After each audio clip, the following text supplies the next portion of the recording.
ಅಮ್ಮನಾದಂತಹ ನಿಶುಂಭನ ಜೊತೆಗೂಡಿ ಈ ಶೋಣಿತಾಪುರದಲ್ಲಿ ಜನಪರವಾದಂತಹ ಆಡಳಿತವನ್ನು ಕೊಡುತ್ತಿದ್ದೇವೆ.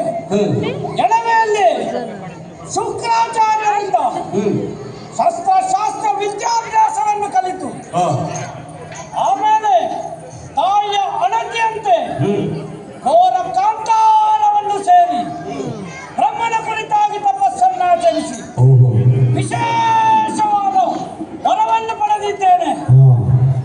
ಧರೆಯ ಯೋನಿಜರಿಂದಲೂ ಮೂರು ಮೂರ್ತಿಗಳಿಂದಲೂ ಮರಣವೇ ಇಲ್ಲದಂತಹ ವರವನ್ನು ಪಡೆದಿದ್ದೇನೆ. ನನ್ನ ಸಾಮರ್ಥ್ಯದಿಂದ ಅತಲ ವಿತಲ ಸುತಲ ತಲಾತಲ ರಸಾತಲ ಮಹಾತಲ ಪಾತಾಳವೇ ಮೊದಲಾದಂತ 7 ಲೋಕವು ನನ್ನ ಕೈವಶವಾಗಿದೆ.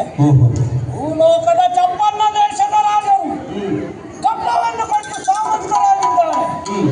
ಇನ್ನು ಮೇಲೆ ಉಳಿದ 5 ಲೋಕ, ಸತ್ಯಲೋಕ, ಜನಲೋಕ, ತಪ್ಪಲೋಕ, ಮಹಾಲೋಕ, ಭುವನ್ಲೋಕ ಇದೆಲ್ಲವೂ ನಮ್ಮ ಕೈವಶವಾಗಿದೆ. ಇನ್ನು ಉಳಿದದ್ದು ಒಂದೇ ಲೋಕ, ನಾಲ್ಕಲೋಕ. ನಾಲ್ಕಲೋಕವು ನಮ್ಮ ಕೈವಶವಾಗಬೇಕಾದರೆ